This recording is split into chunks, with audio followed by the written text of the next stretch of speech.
रहे हैं।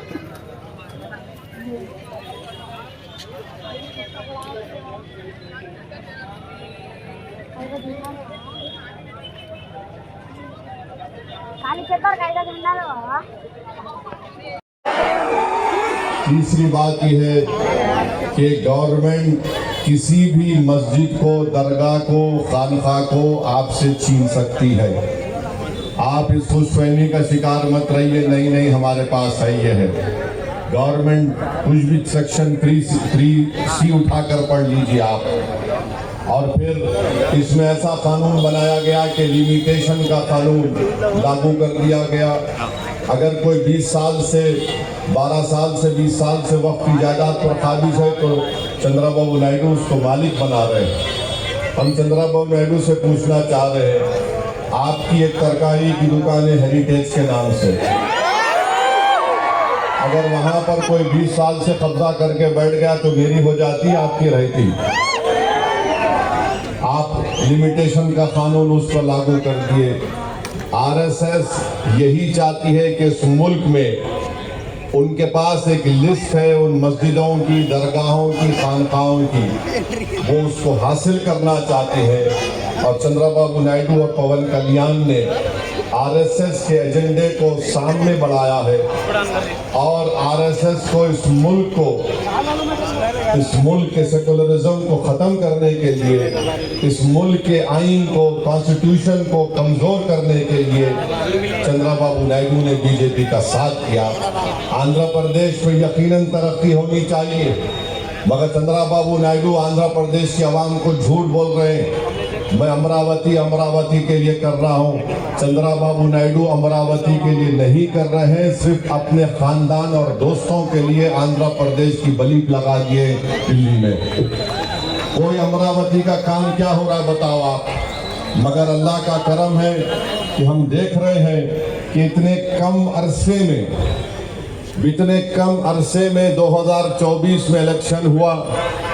आंध्र प्रदेश की आवाम में अभी से चंद्रबाबू नायडू के खिलाफ गुस्सा पैदा हो चुका है और मुझे यकीन है कि इंशाअल्लाह ताला ये गुस्सा और बढ़ेगा और चंद्रबाबू नायडू को इलेक्शन, जब कभी भी लोकल बॉडी के इलेक्शन होंगे या अगर कुछ भी इलेक्शन हो, मेरी आपसे गुजारिश है कि आप इसका मौसम जवाब दीजिए।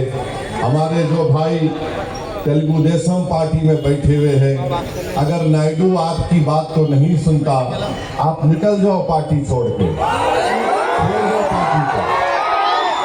आप कुछ नहीं कर सकते। देखो ये कानून मस्जिद को छीनने के लिए बनाया गया, ये कानून दरगाहों को छीनने के लिए बनाया गया, ये कानून खानकाहों को, कब्रिस्तानों को छीनने के लिए बनाया गया है। जब तुम्हारी और मेरी पहचान मस्जिद से है, इख्तलाफ हो सकता है, मैं आप कोई दूसरी पार्टी में होंगे, मगर जब बात शरीयत की, मस्जिद की आती है तो मैं आपसे अपील कर रहा हूं कि आप बेखौफ होकर टीडीपी को छोड़ दीजिए और पैगाम दीजिए कि आप कभी भी संविधान पर, कॉन्स्टिट्यूशन पर, शरीयत पर, मस्जिद पर कोई कॉम्प्रोमाइज नहीं करेंगे।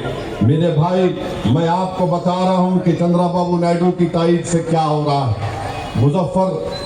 मुजफ्फरनगर में यात्रा शुरू होती है, वहां पर संघ परिवार के लोग चले गए दुकान पर, जाकर कहा कि तुम्हारे पास नाम क्या है। उसने कहा नाम से क्या मतलब।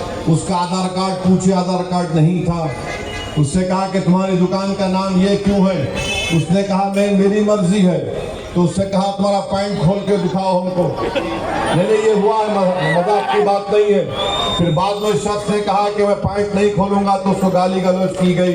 बाद में मालूम हुआ कि जिसको गुस्सा कर रहे थे, गाली दे रहे थे, उसका नाम गोपाल है।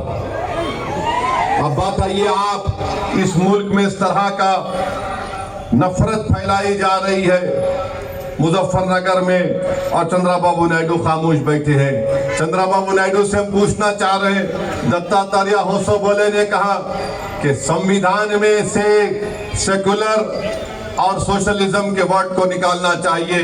क्या चंद्रबाबू नायडू उस पर राजी है?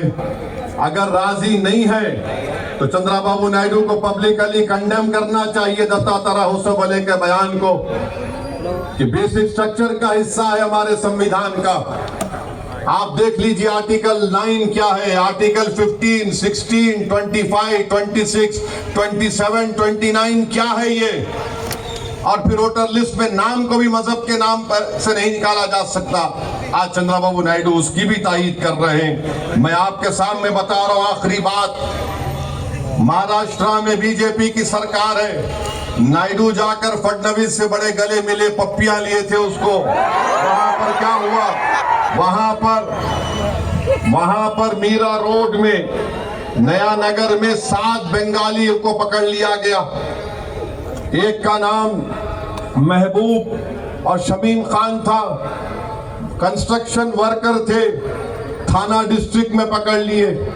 उसके बाद और 3 को पकड़ लिए। उसके बाद मियां बीवी को पकड़ लिए, फजल, मदल और तस्लीमा को। इनको पुलिस ने इनका आधार कार्ड देखा, बोले कि नहीं तुम बांग्लादेश के हो। उसने कहा मुर्शिदाबाद का हूं, बोले नहीं। फोन निकाला, फोन फेंक दिए। उसने पैन कार्ड दिया, पैन कार्ड फेंक दिए। इन 7-8 हमारे बंगाली मुसलमानों को जो हमारे देश के हैं उनको बिठाकर बंगाल पहुंचाकर बीएसएफ के हवाले करके बीएसएफ वालों ने उनको खूब पीटा और उनको ले जाकर ढकल कर बंदूक की नोक पर भारत के बॉर्डर से निकालकर बांग्लादेश के बॉर्डर में फेंक दिए। ये हो रहा है चंद्रबाबू नायडू। आपको अपनी कुर्सी की पड़ी है, हमको हमारे देश से बंगाली जबान बोलते थे। एक शख्स ने कहा कि मेरे पास 5-8 हजार रुपए थे, बीएसएफ के लोगों ने 7,500 रुपए छीन लिए मुझसे, बांग्लादेश में ढकल दिया उनको। फिर बंगाल की पुलिस ने पूरा भिजाया, कागजात भिजाए कि यहाँ के रहने वाले 3 बॉर्डर है, उत्तर दिनाजपुर, कोच बिहार से ढकल दिए 7 के 7 लोगों को। बताइए क्या हो रहा है हमारे देश में। अरे अगर आपको महाराष्ट्र में बंगाली बोलने वाले बांग्लादेशी नजर आ रहे हैं, मैं नरेंद्र मोदी से ये कह रहा हूं, भारत के वजीर आजम से, अगर आप जबान को देखकर ऐसा कर रहे हैं तो क्या आप में इतनी हिम्मत नहीं है कि वो 4 जालिम लोग जो 26 हमारे हिंदू भाइयों को पहलगाम में गोली मारे, वो कहां छुप गए? निकालो उन जालिमों को मोदी। आप सिर्फ बंगाली जबान बोल रहे हैं। उनका एयरपोर्ट पे, पूना एयरपोर्ट पे उनका आधार कार्ड फाड़ दिए। बेचारे का 25,000 का स्मार्टफोन रख लिया हजरत पुलिस। आप बताइए क्या हो रहा है हमारे देश में। बहरहाल क्योंकि वक्त हो चुका है, मेरी आपसे गुजारिश है कि आप तमाम लोग मिलकर तेलुगु देशम को सबक सिखाएंगे, नहीं सिखाएंगे आप पवन कल्याण को बताएंगे कि सुपरस्टार आप है। आप बहुत हो गया ये ड्रामाबाजी, एक्टिंग। तुम संविधान को धोखा दिए। मैंने अधोनी में कहा था, चंद्रबाबू नायडू ने संविधान को भी धोखा दिया, आंध्र प्रदेश की जनता को भी धोखा दिया, और चंद्रबाबू नायडू ने लोकेश को हमेशा के लिए ये कर दिया। आप जानते हैं ना इस बात को। तो मेरी आपसे अपील है कि मुत्तहिद रहिए और दुआ करते रहिए फलस्तीनियों के लिए, जो आज उनको हजारों की तादाद में वहां पर मार दिया गया। अल्लाह उन फलस्तीनियों को भी सलामत रखे। अस्सलाम वालेकुम रहमतुल्लाहि व बरकातहू। नारे तकबीर, नारे तकबीर। All India Muslim personal law board जिंदाबाद, all India Muslim personal law board जिंदाबाद। आज के इस इजलास के इख्तिताम का ऐलान किया जाता है।